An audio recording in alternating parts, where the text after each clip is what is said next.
Michael, I'm calling it right now. The Game Awards are coming up shortly, and the Game of the Year is going to be Astro Bot.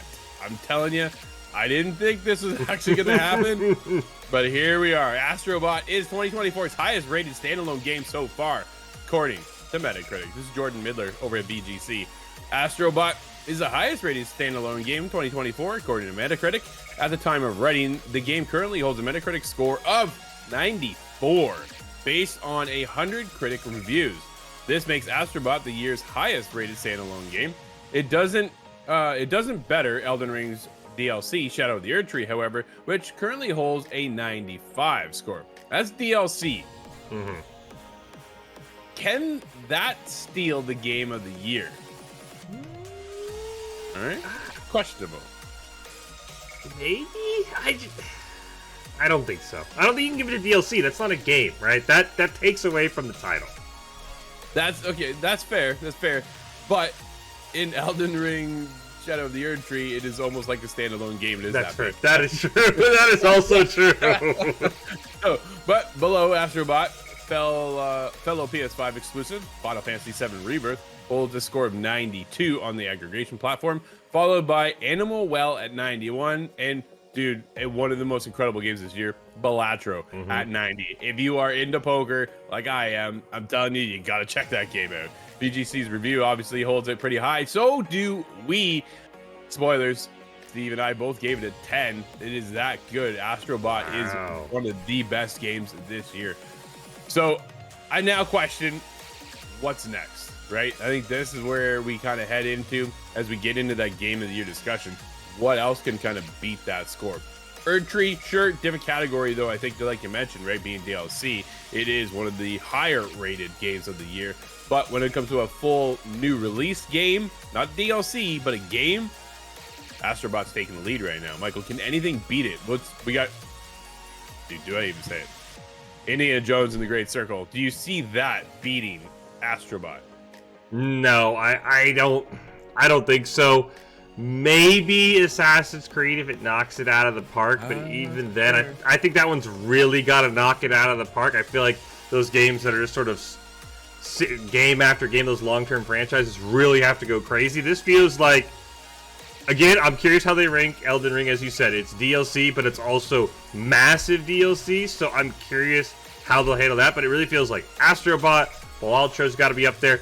I'm curious how Black Myth Wukong does. I know it maybe didn't score as high, but I think that's a game that's absolutely blowing it out of the park when you just look at the numbers. Yeah. And you know what's crazy, Drew? Look at the games you mentioned. Astrobot, PS5 exclusive. Final Fantasy VII, PS5 exclusive. Black Myth Wukong, not on Xbox, only on PS5 and PC. If you're Microsoft and you're looking, you're like, the finalists could be games that literally are not on our platform. That is just crazy. But yeah, this feels like Astrobot, Elden Ring, maybe a couple other games. But yeah, this seems like this is almost a lock for Game of the Year unless Assassin's Creed goes bananas, which I know you and I want it to, but I think it's got to go crazy, and I just don't see that happening. Dude, I cannot wait. I'm one of the biggest Assassin's Creed fans you'll ever meet. I love that franchise, and Shadows looks absolutely amazing to me. I can't wait to jump in, right? I don't think it beats it. I don't think we get to there and critics are like, yo, this thing is like 95. This is a 9.5. This is a 10 out of 10. I don't think that's going to happen. It is tainted by the Ubisoft name, unfortunately. I think it's really kind of what it comes down to, right? People are like, oh, it's another Assassin's Creed game. Oh, it's another Ubisoft title. I'm like, man, but it's so cool. Valhalla, right, for Assassin's Creed, one of their biggest games ever when it comes to the Assassin's Creed franchise. Can Shadows make it past that? But again, that's going to be like the fan base, not the critics. I think that's where the difference really lies. So I'm curious as we hopefully get our hands on it to criticize it and kind of critique where are some of the plot holes. Are there plot holes throughout this thing at all, right? We are going back to feudal Japan. There's going to be a bumpy road. I'm very curious to see how does that play out, right? Taking the two sides. Getting back to, dude, let's get...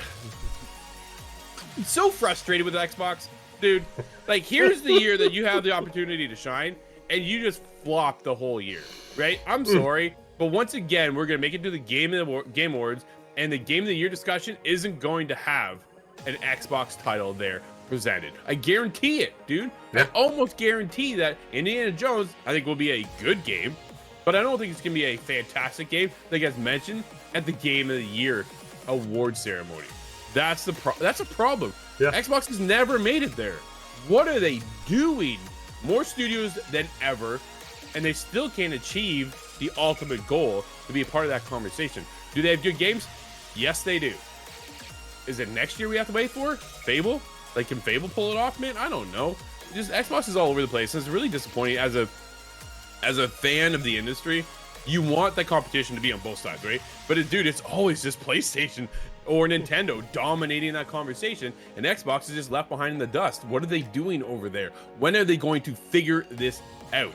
Again, Shadow of the Year tree, right? Multi-platform, great game. Not my kind of game, but a great game. And I can see for the conversation and the bits I've seen how good that game is. Elden Ring, dude, incredible. I played it. I absolutely sucked at it, but it was like, wow, this is impressive, right? You can give the awards where they're due. Xbox, man, I don't know if they get anything this year.